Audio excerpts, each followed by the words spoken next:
He had the veneers, he had the tan, he had the hair transplants.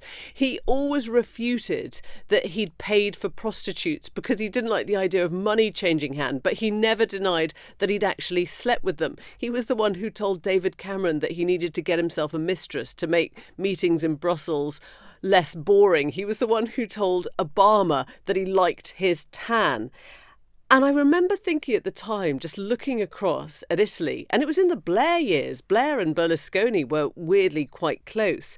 And I remember thinking how incomprehensible it was that a country would ever elect somebody like that. You could sort of see why he might be a sort of fun person to have on a game show, but you couldn't imagine him as your leader.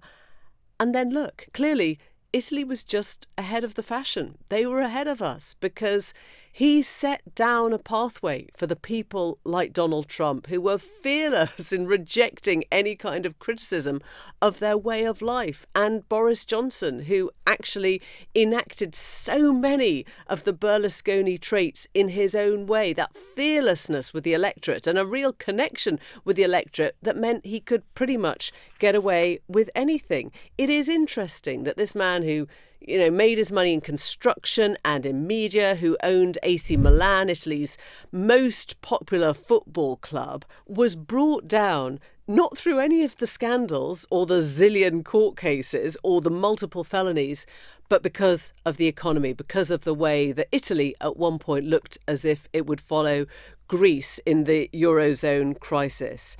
And he then retired as president, but came back as a senator, tried to help Giorgia Meloni, the populist president now on the right, but kept on going on about his friendship with Putin, which did not help her chances. Anyway, he was, I guess, the original Partygate populist, Silvio Berlusconi, whose death was announced today. The Newsagents. This is a Global Player original podcast.